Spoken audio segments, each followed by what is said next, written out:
Avec Cevitel, une dynamique de croissance.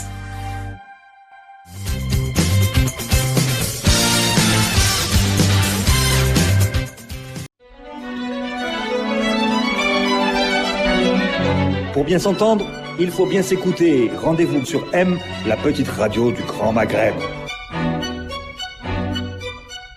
Amis auditeurs de Radio M, bonjour. Nous avons le plaisir de nous retrouver au Café des Experts Éco avec nos amis experts, Farhat Ali, Mourad Koumiri, bonjour. Bonjour. Avec le renfort de Mabrouk Aïd, universitaire et membre du comité de pilotage de Nebni. Bonjour, marhaba bik.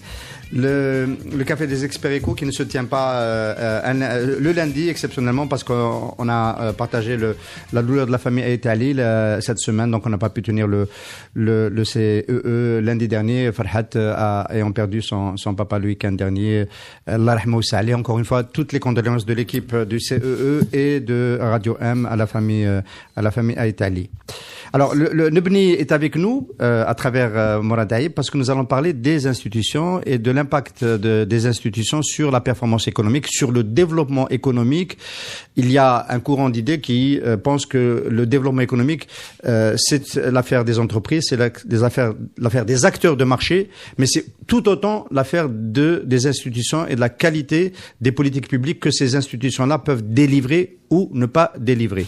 Alors pendant longtemps, la première question va aller à notre ami Mabrouk Aïd, la démarche de Nebni a été de considérer que, évidemment, il faut travailler sur les institutions pour améliorer la gouvernance, mais qu'il était possible en Algérie de rendre plus performante la gouvernance et notamment d'engager ce virage qui aurait pu nous éviter le fameux choc du Titanic contre l'iceberg du déficit vers lequel nous sommes en train de nous acheminer, qu'il était possible de faire ce virage sans que nécessairement les institutions ne changent. Ça, c'était le grand, voilà. On peut faire des choses, on peut être plus efficace économiquement, un petit peu, sans que les institutions ne changent immédiatement, notamment la plus grande des institutions, c'est la gouvernance politique. En fait, Nebni, dès le départ, avait insisté sur la réforme de la gouvernance comme, on va dire, la mère de toutes les réformes. C'est-à-dire que, il y a plusieurs mères. Que ce soit à travers, on va dire, des mesures de court terme qui avaient été proposées dans Nebni 2012 ou des réformes plus structurelles qui avaient été proposées dans le rapport un peu plus stratégique Nebni 2020. Donc, après, c'est en termes effectivement d'approche et d'ampleur du type de réforme. On a toujours dit que la réforme de la gouvernance était indispensable pour mener à bien les autres réformes au final et corriger le tir et éviter le fameux iceberg. Mais ceci étant, effectivement, on a une approche qui est assez pragmatique et de dire qu'il y a aussi des choses qu'on peut faire assez rapidement et sans demander un effort de transformation organisationnelle ou là qui soit très très important. Et d'ailleurs, dans notre discours ou là dans les propositions qu'on a faites, on a évolué. Si vous vous souvenez, lorsqu'on avait commencé à proposer les plans UPDA, donc c'était après 2014. La crise exactement, on est allé vers des propositions qui étaient, des propositions de réforme qui étaient, on va dire, à périmètre de gouvernance constante, c'est-à-dire en considérant la faiblesse des institutions, qu'est-ce qu'on pouvait mettre en œuvre comme réforme rapidement qui permettrait de sauver les meubles. Plus récemment, donc, on a publié un texte un peu introductif à ce qu'on allait faire dans la suite, en disant que maintenant le sujet est sérieux, c'est-à-dire que il faut vraiment focaliser sur la meilleure gouvernance. Après, on en discutera un peu plus sur de quoi on est en train de parler, mais ce qu'on a constaté, c'est qu'il y a certaines mesures qui ont été prises par le gouvernement, qui ont été proposées par des experts algériens, qui sont bonnes dans le contexte qui avait été proposé, mais qui peuvent impacter négativement, je sais pas, notamment de l'histoire de la planche à billets. C'est-à-dire que si on s'assure pas qu'on met en place les bons fondamentaux, le risque de prendre des mesures qui vont dans le mauvais sens est plus élevé. Voilà. Alors la planche à billets, ça me fait penser tout de suite, il y a une réunion de la du secteur bancaire sous la coprésidence du gouverneur de la Banque d'Algérie, un régulateur comme la Banque d'Algérie, ça devrait être dans une économie efficace la première des institutions qui donne le là. Et là, on est effectivement dans un cas de figure où on respecte pas les règles de marché dans l'émission de monnaie. Qu'est-ce que c'est de bonnes institutions qui donnent le là, messieurs les experts? Bon, du moins, en ce qui me concerne, j'ai toujours estimé que de bonnes institutions publiques ne donnent pas la mesure musicale de l'économie du pays, mais elles font de la régulation. La régulation aussi, elles-mêmes, doivent être régulées juridiquement. La première des institutions dans n'importe quel pays, elle n'est pas matérialisée. Elle est immatérielle, c'est la Constitution. C'est une institution en elle-même, autour de laquelle devrait tout orbiter, que ce soit les textes, les individus, les structures, à partir du moment où nous n'orbitons plus autour de cet axe principal, où chacun a sa propre orbite elliptique, où là on se perd dans l'espace. Aujourd'hui, on ne peut pas parler d'institutions en Algérie. Des gens ont institutionnalisé des personnes, et non pas des institutions. Le gros des structures de gestion de la gouvernance publique, qu'elles soient économiques, politiques ou même culturelles, ou je dirais même spirituelles, a été privatisé. Donc c'est pour ça qu'on... On peut donner un exemple, par exemple, en quoi la Constitution, pour ce qui nous concerne, la partie économique, le non-respect de la Constitution impacte l'économie. Par exemple, l'égalité l'égalité entre les entreprises secteur public privé. La Constitution garantit l'égalité. L'article a été introduit en 2016. Oui. C'était une sorte de vente concomitante. De toute façon, à chaque fois qu'on nous bricolons justement la Constitution, on essaie de faire des ventes concomitantes. On protège les terres agricoles contre toute aliénation. On introduit des articles plus ou moins ambigu en ce qui concerne justement l'État qui garantit l'épanouissement de manière non distinctive entre le secteur public et le privé, ce qui n'est pas le cas dans les faits. Ce n'est pas ça qui garantit. Quand je parle de constitution, tous les articles de base qui garantissent justement l'égalité des citoyens devant la loi. Ça, c'est la première des choses. Et les libertés publiques. Parce que même si elles n'ont pas un caractère économique, à partir du moment où un seul article qui garantit l'égalité des citoyens, et quand je dis citoyens, ça va du président de la République, qui est un justiciable, jusqu'au SDF, que l'on chardisait mesquin par la force des choses. À partir du moment où certains s'estiment fondés à s'institutionnaliser eux-mêmes et à considérer que l'institution c'est eux, comme dirait Louis XIV, l'État c'est moi, dans tous les bureaux d'Algérie, ça a fait effet de boule de neige, ça a fait effet de contagion. Si à un niveau supérieur de l'État, le président peut dire l'État c'est moi, à un niveau tout à fait inférieur, un petit maire a dit la région c'est moi. À partir de ce moment-là, la ruine économique, elle est pratiquement clé en main. Avec d'autres ruines, parce que l'émission, elle est économique, mais si on devait pratiquement enjoliver là-dessus pour additionner toutes les ruines, il y en a à dire. Alors, est-ce que la plus grande tare et le plus grand préjudice d'institutions qui ne sont pas fortes, qui ne sont pas fiables, qui ne sont pas constantes, qui ne respectent pas leurs propres textes, c'est pas de donner des signaux anthropiques aux investisseurs, c'est-à-dire qu'en fait on sait jamais très bien à quoi s'attendre. Disons qu'en termes d'institutions, il y a un concept qui est très développé, c'est ce qu'on appelle la dialectique des institutions. Qu'est-ce que ça signifie? C'est un mot un peu barbare. En fait, soit vous mettez des institutions qui sont coercitives par rapport à un objectif, soit, autre chose, vous mettez des institutions qui ne reflètent pas, ou en tous les cas qui ne prennent pas compte de la réalité. Et dans les deux cas, vous êtes dans une situation où vous n'avez pas de résultat. Que ce soit du côté coercitif, c'est-à-dire vous avez une administration centrale, bureaucratique, etc., qui bloque tout, ou bien des institutions avant-gardistes, complètement en dehors de la société, et qui, elles aussi, développent un certain nombre de concepts, en général importés, mais qui ne collent pas à la réalité du terrain. Et dans les deux cas, nous sommes dans une situation... tout à l'heure... Nous, en Algérie, on connaît surtout le premier cas. Est-ce qu'on a connu des cas où les institutions étaient trop avant-gardistes? Si, ça existe. C'était du temps de Boumediene. Aujourd'hui, peut-être, enfin, moi je ne donne pas de nom, mais disons que dans l'histoire économique récente de notre pays, nous avons eu ce genre de débat et ce genre, et nous avons vu sur le terrain un certain nombre d'instruments qui étaient mis en place, mais qui, par exemple... Je donne un exemple, tiens. Juste au niveau institutionnel, hier j'ai expliqué à mon fils qui n'en revenait pas, ou il y a 2 jours, qu'il y a un gouvernement dans l'histoire de l'Algérie, qui a supprimé le ministère des Moudjahidines, le ministère de la Culture, le ministère de l'Information surtout. Moi, ça m'a beaucoup parlé. Il n'en revenait pas, et c'était un dispositif institutionnel qui était vécu comme pas nécessaire, il fallait le réformer. On a tout simplement supprimé le ministère. C'était le gouvernement Hamrouche, c'était dans le contexte de l'ouverture de 88. Et donc, est-ce que c'est pas des mesures avant-gardistes finalement, qui sont pas adaptées à ce sens, puisque le ministère, tous les ministères sont revenus et la chape de plomb avec, en général. Par exemple, il y a une société qui s'appelle la société hypothécaire, de financement hypothécaire. Qui la connaît? Personne la connaît.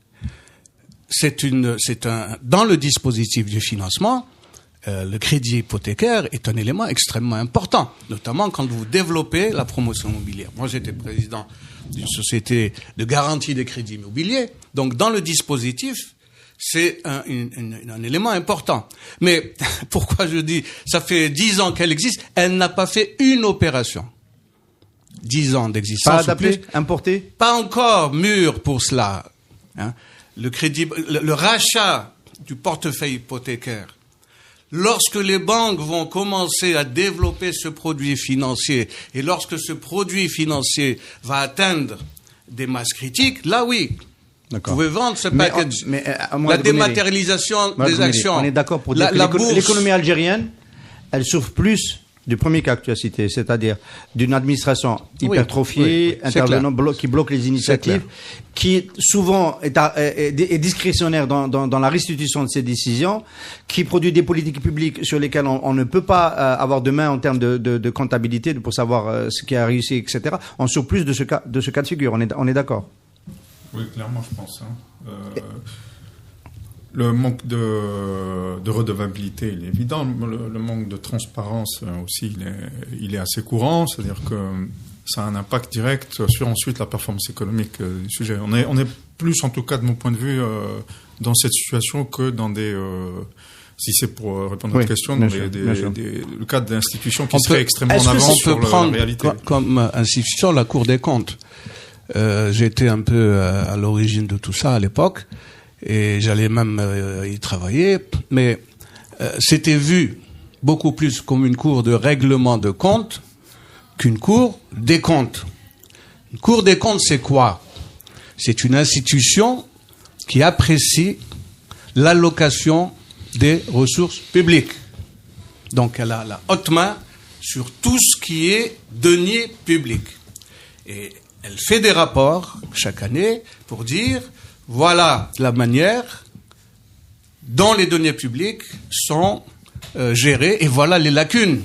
Alors des fois, ces lacunes vont vers le pénal, mais ça c'est une décision qui vient après et c'est pas elle qui le décide. Hein. Et des fois, il s'agit simplement de corriger. La Cour des comptes en France... Le terme institution, parce que là, les institutions, et bien, Mourad de parler de la Cour des comptes, on a tellement élargi le vocable que pratiquement tout est devenu une institution, y compris les individus qui sont dedans, qui sont auto-institutionnalisés. Moi, je préfère parler, dans le cas algérien, de structure. Parce que quand on parle d'institution, une véritable institution, où elle est pérenne, elle ne change pas de cap avec l'individu qui est pensionnaire des lieux pour une période donnée. Troisièmement, elle se débrouille pour intervenir au minimum, y compris dans les contentieux. Une institution qui fonctionne normalement, c'est comme un système immunitaire humain. Il intervient rarement parce qu'il intervient toujours en amont à petite dose pour réguler. Mais des institutions, enfin entre guillemets, des structures qui veulent phagocyter le corps économique, le corps social, qui sont hypertrophiés au point de devenir des tumeurs mères. On va dire aussi intervenir en amont et en aval. Et de manière discrétionnaire. Est-ce que appeler cela une institution n'est pas un abus de langage? Ce n'est pas des institutions. Même l'armée ou une institution militaire. Il n'y a aucun pays au monde qui appelle son armée une institution militaire. Ce n'est pas une institution. C'est une structure de défense de la patrie qui obéit aux ordres d'une véritable institution qui est le gouvernement et le parlement. La souveraineté du peuple. En institutionnalisant un corps qui est censé défendre la patrie, et c'est son métier d'ailleurs, et avec les appelés qui viennent justement pour leur patrie et pas pour suivre qui que ce soit, On voit à la télévision nationale beaucoup plus de militaires que de civils. Aujourd'hui, nous avons un uniforme qui fait des discours tous les jours. Il s'en tient pas la route, ce n'est pas logique. Même entre l'Arabe Masrach, à part un petit peu en Égypte, en Syrie, et on connaît évidemment comment c'est gouverné dans ces régions-là. Aux États-Unis d'Amérique, qui ont l'armée qui peut menacer toute la planète, ils ont le Pentagon Channel. C'est une chaîne tahoum. Celui qui est intéressé, il peut se connecter 24 sur 24, il faire des missiles ou à des généraux de Barrassou. Mais on ne voit pas comme un Fox News focalisé sur des généraux qui ont fait des guerres. Le dévoiement des institutions qu'on a cerné, le dévoiement des institutions, lorsque la gouvernance politique a besoin de remettre en mouvement des politiques publiques pour faire face, par exemple, la fin de la possibilité d'avoir une politique de distribution, de clientélisme, etc. Depuis 2014, on essaie de rationaliser, de s'auto-ajuster, etc. Il y a sur quoi on peut s'appuyer quand on a dévoyé. Je prends un exemple sur lequel Nebni a travaillé, améliorer le climat des affaires, doing business. Nebni, dans les débats, a toujours dit, si on veut améliorer, il faut que ce soit le Premier ministère ou la présidence de la République qui s'empare du dossier. Il faut que ça soit piloté par une institution forte, le gouvernement, et pas juste céder à un ministère ou une agence style AND. Est-ce que, au moment où on décide ça, est-ce qu'on bute pas sur un problème de compétence après? Est-ce qu'il n'y a pas un seuil d'entrée qui est la compétence, les ressources de l'État dans les institutions qui permettent de conduire ces politiques de changement, d'amélioration, par exemple, dans le cas présent, du doing business, sur lesquels les Algériens butent, le gouvernement algérien bute?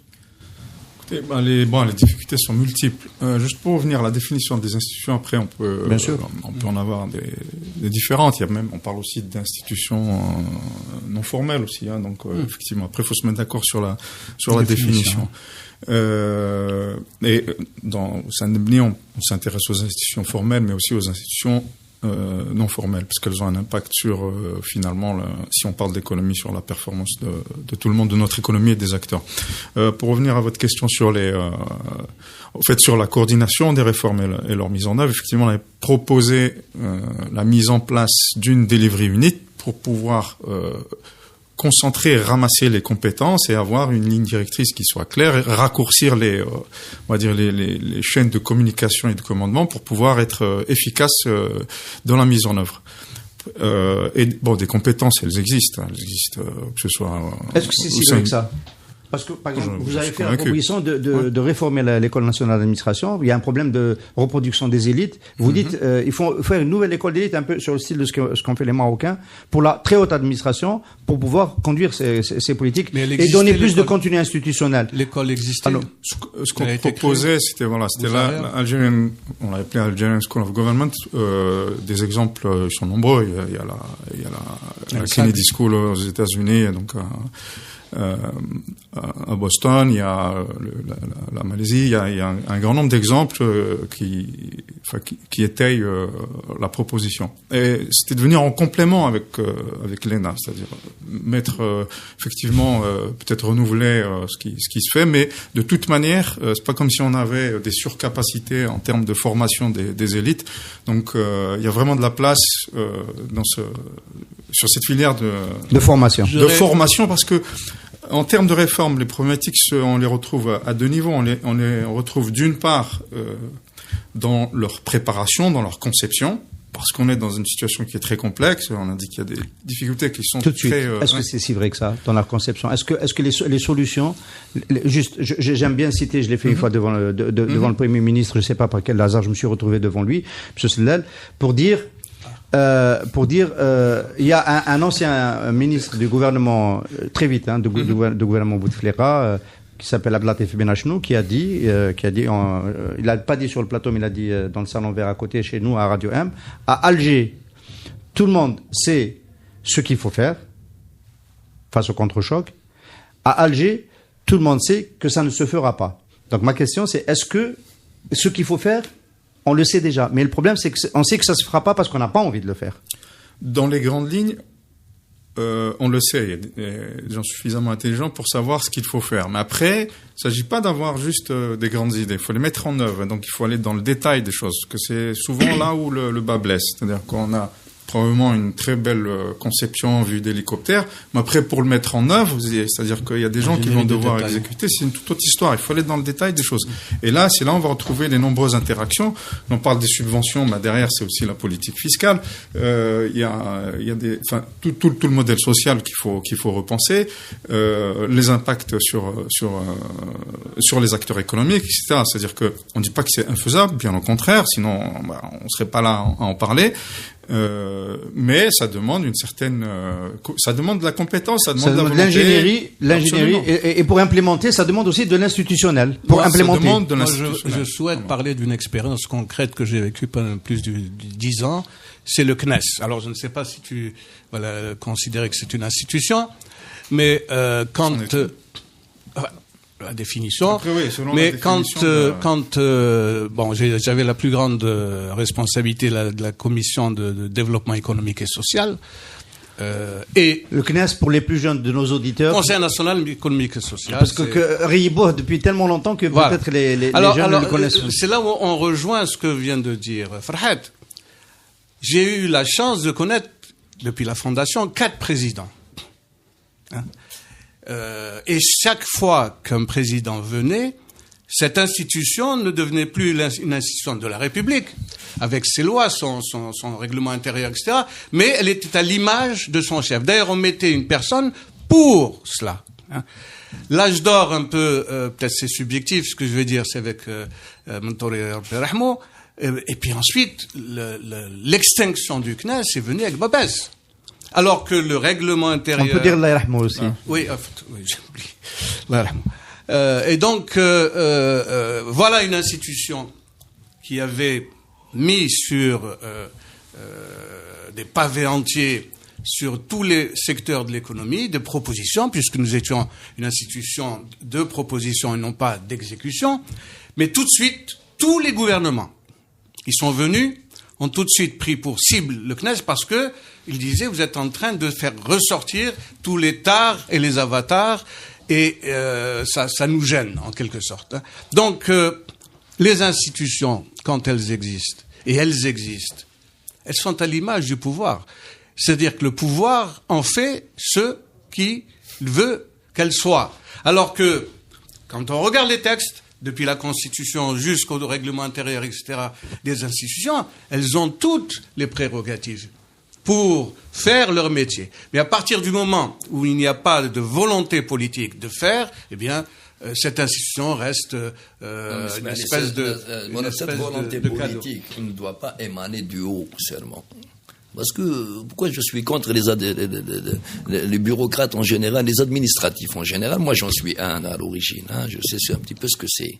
C'est que, à un moment donné, ils ont été formatés presque à l'administration coloniale, si ce n'est pas précoloniale, c'est napoléonienne, où ils sont une courroie de transmission du haut vers le bas, y compris des tares, une gouvernance quelconque. Je peux dire qu'aujourd'hui, un bureaucrate algérien, si, par inadvertance, il a un communiste ou un islamiste ou même un Pol Pot au pouvoir, d'une manière ou d'une autre, par un coup d'État ou par une élection, eh ben, ce même bureaucrate, il va essayer de trouver ses intérêts, il va essayer même de trouver ou caser ses propres nuisances dans les nuisances de l'autre, mais il ne sera jamais le filtre juridique et réglementaire entre les excès du politique et la société qu'il doit mener à bon port. Donc, on a des administrations. Quand on parlait tout à l'heure de l'école supérieure d'administration, de gouvernance, pratiquement, moi, personnellement, je ne suis pas contre le perfectionnement des administrateurs, mais je suis contre l'implication du mot gouvernance dans n'importe quelle école formant des administrateurs. La gouvernance performante, premièrement, doit avoir une légitimité qui ne doit pas être liée à une secte. La France a été coulée justement par les énarques qui ont constitué une secte politique qui a réduit les efforts de Gaulle ou l'Iqbal Menou à néant pratiquement. Si la France ne s'était pas construite avant l'arrivée de cette engeance, l'Youm serait comme l'Algérie en termes de développement. Autre chose, les États-Unis d'Amérique, ils ont bien confié l'État numéro 1 en matière économique, en matière de PIB, à Schwarzenegger, qui, à ma connaissance, n'a pas fait une école de gouvernance. Il était l'un des meilleurs gouverneurs de Californie. Nous devons sortir justement de ce sectarisme qui a été institué et institutionnalisé, entre guillemets, par une secte administrative. Donc j'ai fait partie à un moment donné. La secte administrative, on peut en parler juste un moment pour se poser la question. Elle a cette fonction, en principe, de protéger le pays, quel que soit le pays, des excès du politique, parce qu'il y a les excès du politique. En ce moment, les États-Unis, en ce moment, les États-Unis, ils ont un président Trump qui actionne l'état d'urgence pour faire passer une promesse électorale, parce que c'est important de réaliser les promesses électorales aux États-Unis. On en dirait un mot tout à l'heure pour l'Algérie, et on est souvent content de trouver des contre-pouvoirs institutionnels qui empêchent, qui protègent Est-ce qu'en Algérie, on a l'impression que l'administration et l'institutionnel est trop faible pour pouvoir résister? En fait, on est dans le cas de figure, avec le 5e mandat, on est dans le cas de figure où il n'y a pas de résistance institutionnelle. Même avant l'arrivée de Bouteflika, l'administration algérienne a tout le temps fonctionné comme l'administration coloniale. Voilà. Et encore, on dit de mauvaises blagues dans son dos. L'administration algérienne, elle peut fonctionner demain avec un envahisseur. Ça ne lui donnera pas du tout d'état d'âme. Hein. Je sais de quoi je parle. Regardez, tu vas te faire encore de nouveaux amis dans l'administration algérienne.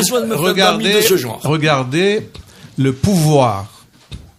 Le pouvoir d'un maire par rapport à un sous-préfet ou par rapport à un préfet, un wali ou un chef d'air. Si on prend les textes de 65 qui avait à l'époque Mdaré qui disait construisait l'Algérie, l'administration algérienne, on voit quand même que les maires, les présidents d'APC avaient un pouvoir important. Toutes les réformes qu'il y a eu dans ce cadre-là n'ont eu pour but que de dépouiller le maire qui lui est élu, par rapport à l'administrateur qui lui est désigné par le pouvoir. Moi, j'étais à Grenoble étudiant, je voyais le préfet de l'Isère faire antichambre chez les députés maires. Je l'ai vu de mes propres yeux, moi j'ai monté une association et j'étais reçu par le député maire. Et le préfet faisait antichambre. Aujourd'hui, qu'est-ce qu'on voit chez nous? On voit que tous les maires font antichambre, c'est le sous-préfet. Et quand on regarde les textes, tous les textes qui concernent les collectivités locales, qui est pour moi l'élément de base du développement économique et social, eh bien on voit que le maire, qu'est-ce qu'il lui reste? Il lui reste le bureau des doléances. Et lui, même rappelez-vous, la police communale, ce qui a été fait est criminel. On a enlevé le policier communal qui vit dans la société, qui connaît la société, et qui était un instrument du premier magistrat de la commune, qui était le maire. Hop, on l'a enlevé, on a centralisé tout ça, et aujourd'hui, vous avez des policiers qui sont affectés dans des villes et des villages qui ne parlent même pas la langue de la ville et du village. C'est-à-dire que même dans l'expression, mais fait moche. Alors les institutions, juste, oui. Je voulais juste rapidement revenir sur le point concernant l'école de gouvernance. Et j'entends le point sur le comportement déviant de certains membres de l'administration, a dit c'est clair. Mais justement, une école de gouvernance, ça te permet d'avoir, de former tes futurs réformateurs à la culture qui va te permettre de mettre en œuvre tes réformes. Et c'est-à-dire que si tu veux amorcer un changement, le volet formation, il est essentiel. Et le volet culturel, il est essentiel. Théoriquement, mais concrètement, dès qu'on rassemble des gens dans une corporation quelconque, avec une formation uniformisée, les risques de déboucher sur une secte qui se forme déjà dès les écoles est là. Et le risque, nous l'avons vérifié en Algérie, nous n'en sommes plus au risque, nous sommes à un état de fait. Alors, pour l'anecdote, s'il te plaît.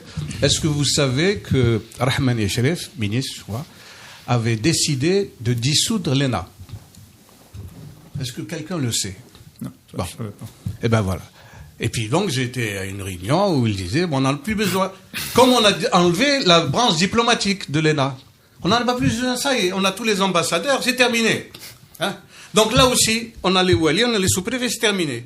Et j'avais posé à l'époque une question, il y a 1564 ou 41 communes. Si on prend les secrétaires généraux secrétaire général d'une commune est fondamental parce qu'à l'âge, le maire, il peut être analphabète, mais élu. Donc, on a aucune, mais il faut que quelqu'un puisse assurer l'administration de la commune et je leur ai dit, le suivi du développement local. Et le suivi du développement local. Et c'est le secrétaire général qui va pouvoir aider le maire en lui disant ça c'est possible et non. Et 1500 communes, ça fait 1500 administrateurs. On en a pour 20 ans d'ENA et sans que cela ne gêne. Mais l'ENA était à 2 doigts de disparaître. Alors, messieurs, on va consacrer ce qui nous reste de temps dans cette émission à parler du cas algérien de manière un peu plus intime et un peu plus précise. Les institutions de mauvaise qualité, est-ce que vous diriez que c'est le fait des dictatures qui n'ont pas à s'embarrasser du respect de la loi et de la Constitution, et des autocraties? Est-ce que vous situez où l'Algérie, par exemple, la gouvernance algérienne, vous la situez où? Je rappelle que vous avez participé à 1 ou 2 réunions tripartites, autre institution, entre guillemets, qui aurait pu construire des arbitrages politiques et économiques. Est-ce que vous avez le sentiment que la dégradation des institutions, c'est lié au caractère autocratique ou dictatorial du régime algérien?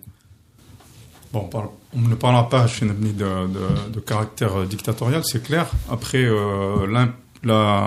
comment dire, les insuffisances et toutes les, on va dire, nuisances liées à la mauvaise gouvernance sont liées parfois aussi à des comportements arbitraires de l'administration que tout le monde connaît. Donc ça c'est clair. Après, où est-ce que ça se situe? Il y a des études qui ont été faites.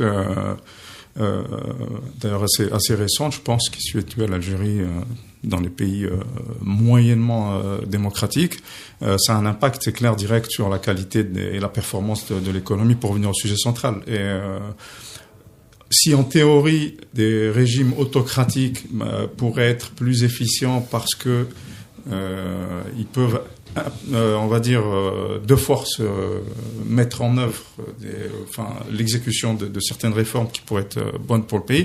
Dans la réalité, il y a des on va dire il y a des contre-pouvoirs de toutes les manières qui font que on n'est pas aussi performant que ça. On cite l'exemple de la Corée du Sud du général Park, on cite l'exemple du Parti communiste chinois, avec des politiques publiques orientées, compétitivité du marché, etc. L'Algérie est une dictature. L'Algérie n'est pas une dictature. Pour paraphraser Fadak, c'est une débandade. C'est un despotisme erratique, archaïque, qui ne répond strictement à aucune norme de gouvernance connue jusque-là. Alors je précise ma question. Dans le cas algérien, il y a la rente qui impacte beaucoup les choix de gouvernance, c'est très important. Alors, il y a cette école, ce courant académique qui dit que quand on a des institutions fortes, on n'est pas obligé de tomber dans le Dutch disease, c'est-à-dire dans le syndrome hollandais, c'est-à-dire qu'on peut mieux gérer ces excédents de la rente pétrolière notamment. Et on cite évidemment le cas de la Norvège qui a construit un fonds d'investissement dans la durée parce que les institutions étaient fortes. Dès qu'il y a des revenus miniers dans un pays où les institutions sont faibles, on est sûr de rentrer dans un tunnel. Est-ce que vous partagez cette... Dans les pays où les revenus étaient faibles et où il y avait précédemment un despotisme erratique, c'est la misère la plus totale. C'est les subsahariens qui viennent chez nous. Donc la nature de ce régime-là s'entretient évidemment par la rente pour s'amplifier, pour essayer de se renforcer au détriment de la société, de l'évolution du pays en général. Mais quand il n'y a pas cette rente, ce genre de régime essaie par tous les moyens aussi de s'implanter, quitte à mettre le pays sur la paille. Nous avons des cas d'autocratisme, comme vous l'avez cité. Nous avons des autocrates comme en Corée du Sud. On avait même un autocrate en Algérie, pour me dire, pour ne pas le citer, qui n'était pas ma tasse de lait, mais ceci dit, il avait vocation à vouloir construire une économie, un pays. Ça, il le pensait sérieusement, même si son entourage, à l'évidence, n'était pas sur la même longueur d'onde. Mais il avait planifié ça. Ça, c'était un autocrate. À cette époque-là, le gros des Algériens savaient ce qu'il fallait faire et ce qu'il fallait pas faire, surtout. Ce qui était interdit, ce qui n'était pas, mais c'était plus ou moins valable pour 99,99% des Algériens. À quelques petites exceptions inconnues à l'époque. Aujourd'hui, 100% des Algériens savent que des centaines de milliers d'exceptions, y compris eux qui peuvent devenir une exception du jour au lendemain, peuvent contourner la loi, transcender la loi, faire exactement ce qu'ils veulent, mais en même temps, ils peuvent aussi être sous la menace. Une question précise, d'une question précise. J'en fais appel à ta compétence en tant que au cadre dans l'économie algérienne, etc. Est-ce que est-ce que ce noyau dur du management de la gouvernance économique a conscience que pour construire le développement dans la durée, il faut construire des institutions et les respecter? Est-ce que ce souci de la respectabilité des institutions, est-ce qu'il a existé de manière forte au moment où tu étais aux affaires? Est-ce que aujourd'hui on peut dire qu'il s'est là aussi dégradé? Est-ce que je peux te dire qu'on a fusillé plusieurs,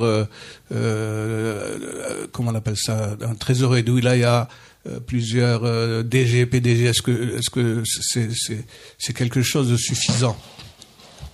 Ça s'est fait. Enfin, depuis c'est la prison, enfin fusillé, et un moratoire depuis 92. Oui, non, mais on parle de l'Algérie, on parle pas de... Donc, est-ce que c'est un élément suffisant? Beaucoup sont partis pour rien du tout, entre parenthèses. Hein. C'est souvent comme ça. C'est pour ça que je suis contre la peine de mort. Non, c'est notre débat. Mais le problème, c'est qu'il y a une espèce d'appropriation du pouvoir. Est-ce que tu regardes tu écoutes les discours politiques? Et le dernier, c'est celui d'Ouihya, Al-Barah ou Al-Barah. Il dit, nous vous avons construit, nous vous avons donné, nous vous avons fait, mais c'est une propriété privée. Il va demander le remboursement de ces jours. Et demain, il va nous demander de le rembourser. Donc c'est ça, il y a une appropriation. S'il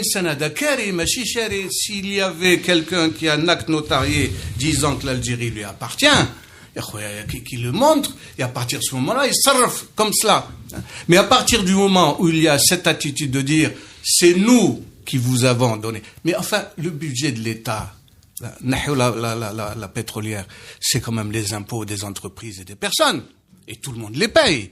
Donc de quel droit tu t'appropries cette manne, tu la distribues dans des bureaucraties que tu avais. Moi, j'étais contre, à l'époque de la planification des années 70, de cet super ministère de la planification et de l'aménagement du territoire, où tout était centralisé. Le moindre pont que tu faisais au fin fond d'une commune devait passer par une décision d'individualisation, puis d'une décision de financement. C'était l'époque des grands plans triennaux, quadriennaux, quinquennaux. On sait que ça atteint sa limite. Mais, comme disait peut-être Farhat, il y avait au moins un objectif, une vision, et tout le monde devait rentrer dans le rang, sinon on t'écartait. Aujourd'hui, ça n'existe pas. Aujourd'hui, c'est la navigation au jour le jour, mais surtout une appropriation d'un pays d'une manière complètement illégale. Et ça se retrouve dans le discours politique. Aujourd'hui, ça descend jusqu'en bas. Aujourd'hui, le préfet, bientôt, on va dire, et quand je parlais de ça s'est dit par celle-là, d'ailleurs, qui a dit, si les jeunes qui prennent l'ancien, je décale comme pour les gens qui la rougent, mais maintenant, on veut les saisir. Je ne sais pas si c'est les femmes qui veulent saisir ou... T'as perdu son sens, c'est bon, Farhat. Non, je voulais juste réagir par rapport à ça et faire référence à l'intervention de mon ami et collègue Abdelkarim Boudra récemment. Sur ce sujet, il a essayé d'expliquer de manière très didactique, je trouve, la question du système. Parce qu'il y a aussi on est en train de parler des dirigeants, il ne s'agit pas de dédouaner les gouvernants dans leurs responsabilités. Mais il y a aussi un consensus national, c'est-à-dire le statu quo Hadaï s'explique aussi parce que tout le monde y trouve son compte dans cette mauvaise gouvernance. Donc il ne faut pas on est tous responsables, de manière passive ou active. Hein. Donc, on s'est tous laissé un peu acheter. On a distribué des salaires sans contrepartie. Au final, chacun y retrouve quand aujourd'hui elle arrive avec la partie réforme de la gouvernance, régler d'abord la question de la gouvernance, qui devient prééminente. C'est ce que j'ai compris. Clairement. Est-ce que vous n'avez pas perdu un peu de temps pendant tout le 4e mandat? Est-ce qu'il n'aurait pas fallu faire émerger cette question un peu plus tôt?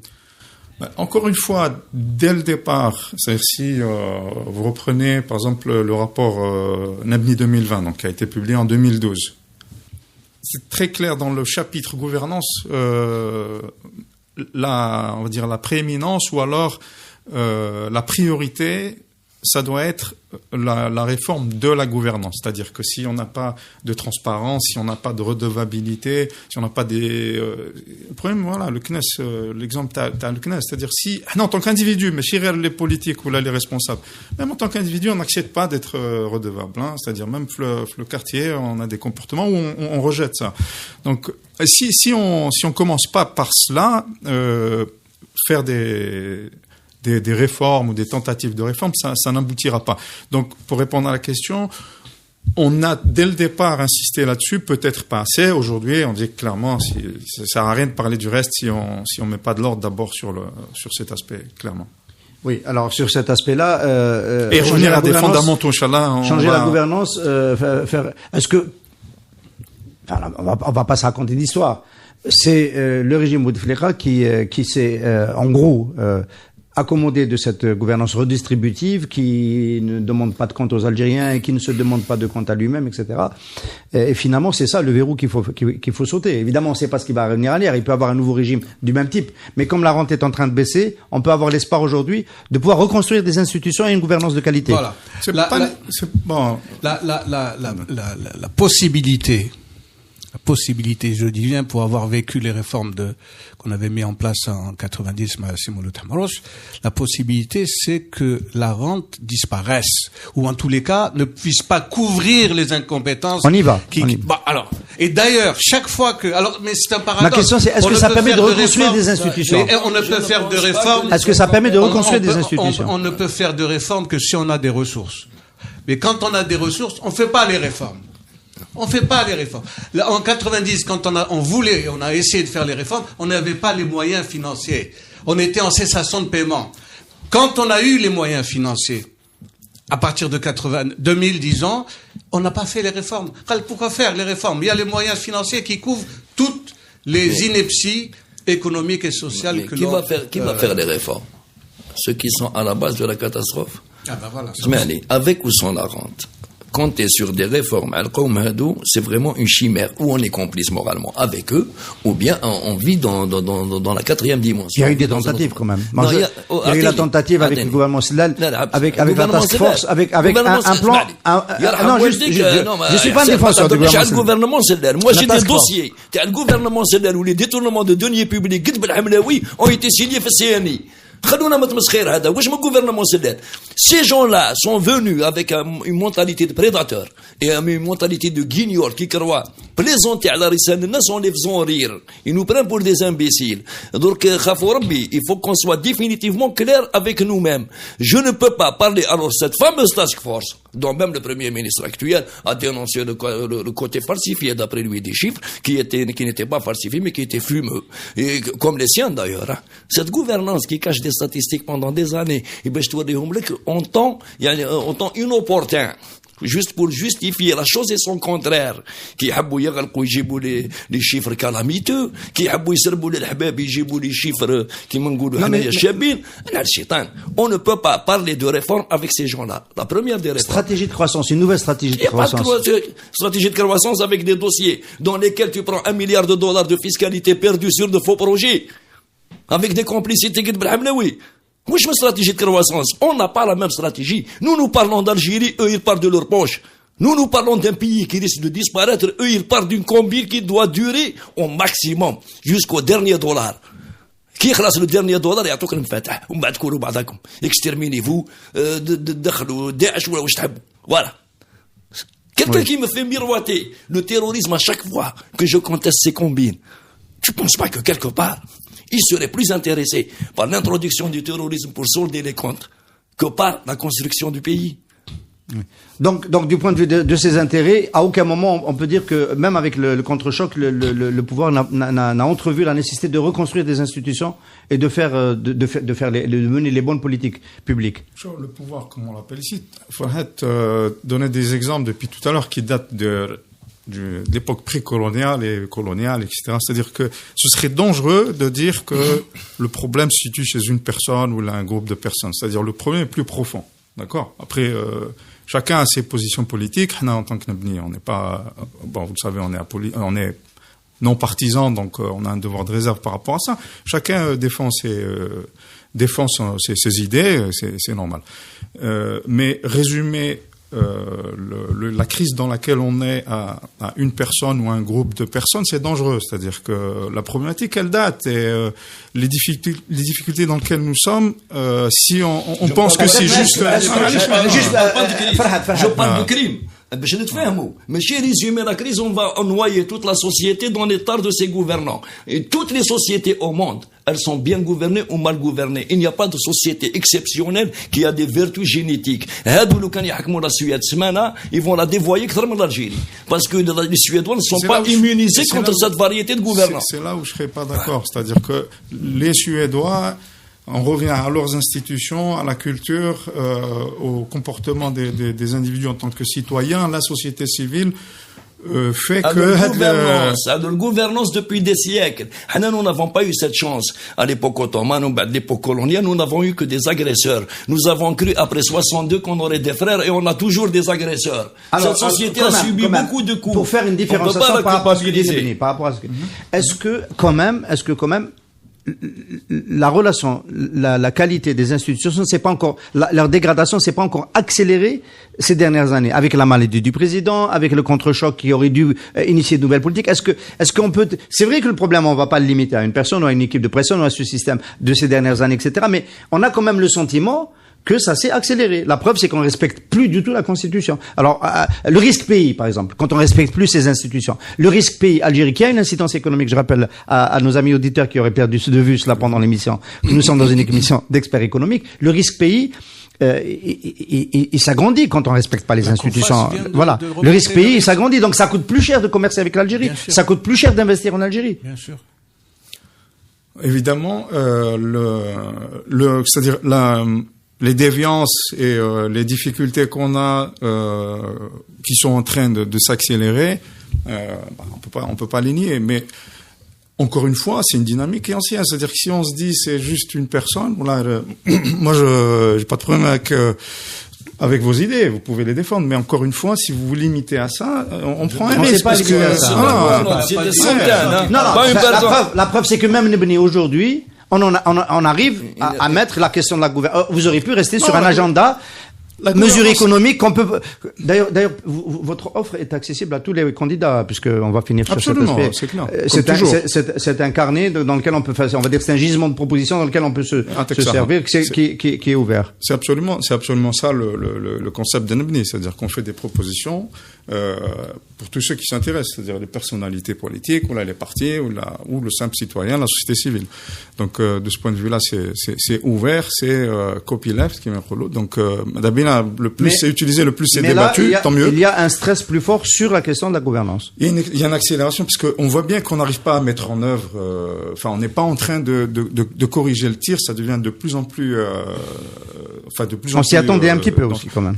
On s'y attend, en fait. Ça fait depuis 2011-2012, on n'est pas en train de corriger la trajectoire. Tout ce qui est en train de se passer, je rappelle que on avait prévu, on avait fait des projections, même sur la base d'un prix du brut qui serait beaucoup plus élevé que ça. C'est-à-dire que c'était inexorable. C'est pas nouveau. À cause de la baisse des volumes. Aujourd'hui, on est en train de vivre une crise certaine, avec que le risque pays a augmenté, etc. Et il y a des décisions du gouvernement, et on a l'impression qu'il se débat un petit peu, comme si on était sur des difficultés qui sont conjoncturelles. En tout cas, c'est comme ça qu'on peut l'interpréter, alors que nous pensons que c'est une trajectoire qui était prévisible et presque exactement.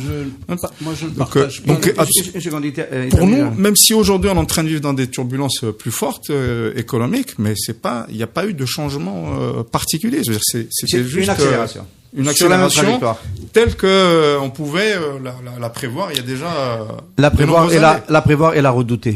Oui, Mourad. Non, simplement, je suis pas d'accord sur le fait de dire les choses se sont accélérées ou là les choses sont dégradées. C'est pas vrai. Ce n'est pas vrai. On parle des institutions. Hein. On parle pas les institutions. Y compris les institutions. Tant qu'on pouvait masquer tout cela par une forte entrée de ressources financières dont on n'a absolument rien à faire, tout ça était masqué sous ces ressources. Aujourd'hui, qu'est-ce qui se passe? On les découvre parce qu'on n'a plus les moyens. Quand on parle d'achat de la paix sociale, ça, c'est d'aujourd'hui. C'est de Barah. Pour pouvoir Ça a toujours existé. Mais à l'époque, on avait les moyens de le faire. Aujourd'hui, on a ouvert la boîte à Pandore et on s'aperçoit des réalités. On s'aperçoit. Entre-temps, il y a eu des habitudes. Il y a eu des connexions, il y a eu des clans, etc. Mais les choses le verre est dans le fruit. On le découvre aujourd'hui parce que nous n'avons plus les moyens extérieurs de camoufler tout cela. Maintenant, il faut toucher au pain. Il faut toucher à l'eau, il faut toucher à l'essence, on revient aux fondamentaux qui ont toujours existé. On revient aux fondamentaux. Et on va finir l'émission sur cet aspect-là, puisqu'on est en pré-campagne électorale. Je rappelle peut-être que nos amis auditeurs ne sont pas tous sur la page Facebook de Farhat Ayt Ali, que Farhat Ayt Ali est le coordinateur du programme du candidat Ali Rdiri. Ali Rdiri a donné sa première interview chez nous à Radio 1. Il était dans Offshore. Et mes collègues journalistes lui ont posé la question: par où allez-vous démarrer si vous êtes président de la République demain? Il a dit en un mot: les institutions. Alors, ma dernière salve de questions, l'avantage des institutions, de restaurer un fonctionnement institutionnel et reconstruire des institutions fortes, c'est est-ce qu'on dirait que c'est du speed win, un gain rapide, parce que ça coûte pas d'argent. En règle générale, ça ne coûte pas d'argent. Et le bénéfice, est-ce qu'il est au fait aussi palpable rapidement, si on remet en place des institutions fortes? On peut restaurer déjà la première des institutions. C'est le corpus juridique du pays, tous les textes. Pas les réviser au fond qui m'a dit Rouhadou, mais pratiquement d'éliminer tous les textes piégés qui permettent justement le pouvoir discrétionnaire, qui permettent à tous les despotes de village de s'improviser démiurges dans la vie des citoyens et de la nation. Ça prend pas du tout du temps. Contrairement à ce qu'on pourrait croire, ce n'est pas aujourd'hui que nous avons commencé, chacun de son côté, bien sûr, a pratiquement pointé du doigt les textes piégés un par un, qui pour moi relèvent de la criminalité la plus ordinaire. Cela, il pourrait être éliminé dans le mois qui suit, parce qu'ils sont là, nous avons dressé des listes. Qui est l'Arbi, ceci dit, qui n'était pas dans le microcosme politique, de par déjà ses activités passées, mais qui est tout à fait un Algérien comme un autre, qui pointait lui aussi des textes assez dangereux pour l'avenir de ce pays. Après donc, les textes, il y a les hommes. Non, les hommes justement, les hommes déjà, si cette équipe actuelle, si la pyramide actuelle prend la tangente, je vais vous dire une chose, moi j'ai travaillé dans l'administration. J'ai dit tout à l'heure qu'ils pouvaient travailler avec des envahisseurs, mais le groupe peut travailler aussi avec des gens vertueux. Quelques nuisibles. Oui. Écoutez, une administration. Tu nous as pas habitué à un tel optimisme. J'ai pas envie de dire c'est naïf, je dirais c'est optimiste. Quand je dis une administration postcoloniale, ça veut dire c'est une administration dans laquelle les gens vertueux, parce que si le pays tourne quand même malgré toutes les nuisances de ces nœuds, des nœuds bien précis de nuisances dans la sphère gouvernementale ou là au plus bas, il ne tourne pas par hasard. C'est qu'il existe effectivement cette administration qui fait de son mieux pour qu'on ne sombre pas. Parce que les têtes dont j'ai cité les noms, il y a que semblables dans les administrations, et on aurait disparu. Nous, on veut éliminer ces nœuds de nuisance et les textes de nuisance immédiatement. Un exemple concret dans lequel j'ai su un peu. La loi 90 sur la monnaie et le crédit. Elle existe. Réformé en 97. On prend toutes les réformes. On prend toutes les réformes qui ont été mises et on voit que ce sont ces réformes-là qui ont dépouillé la loi. Donc, en 5 minutes, qui ont été introduites par les différents gouvernements. Après, l'affaire Khalifa, etc. Donc, le travail, Hadaya, de nettoyage, on peut le faire très rapidement par tous les textes qui sont venus amender soi-disant les textes fondamentaux. Ensuite, il faut un débat national. Si on doit aller au changement de la Constitution, on va pas faire comme ce qui s'est fait jusqu'à présent, en fonction des échéances, des agendas de ceci, deux mandats, 5 mandats, etc. C'est pas ça. Il faut un débat national sur le texte constitutionnel. Oui. Il faut un débat national démocratique sur le texte constitutionnel. On finit ça, c'est quand même le début. Tout le reste, normalement, devrait venir de ce texte. Les institutions, un chantier plutôt facile qu'on peut déployer rapidement? Non, certainement pas facile et rapide. Mais par contre, je suis d'accord, il y a un certain nombre de mesures d'urgence qui auront un impact positif, ou du moins qui vont réduire les sans tirer sur la planche à billets, ni en baissant les réserves de change, comme ça allait être le... La planche à billets, ça peut être une bonne solution, mais c'est-à-dire si ça s'accompagne d'autres réformes plus structurelles. Il y a des mesures qui auront un coût politique, et ça, voilà, le futur président, il va falloir qu'il les assume. Donc, clairement, des mesures rapides d'urgence, elles existent, il faudra les mettre en œuvre, mais après, il faut aller vraiment plus profondément dans la transformation. Là, je parle de justice indépendante, oui. Je parle de liberté des... Sans rappeler que pour monsieur Temar, ministre pendant 12 ans sous les gouvernements d'Abdelaziz Bouteflika, il avait cité cela comme la mère des réformes institutionnelles, l'indépendance de la justice. On peut tout de suite se rendre compte que une institution comme le Conseil constitutionnel, n'étant pas indépendante, elle va encore, c'est une institution supposée être forte, puisque c'est elle qui donne... Ce n'est pas le fruit du hasard. Ce n'est pas le fait du hasard. Elle risque de valider la candidature d'un président qui ne peut pas être candidat. C'est également le cas des libertés individuelles et des libertés associatives aussi. C'est-à-dire, parce qu'après, il faut avoir des contre-pouvoirs. Merci beaucoup, messieurs. On a fait l'émission la moins économique, mais on a tous compris que tout était connecté avec l'institutionnel et la gouvernance. Je pense qu'on a contribué à faire comprendre cela à nos amis auditeurs. Merci. On se retrouve donc à nouveau le lundi, pas le suivant, mais après pour une émission qui sera peut-être un peu plus conventionnelle. Merci beaucoup. Merci beaucoup d'avoir été nos invités. Avec Cevitel, une dynamique de croissance.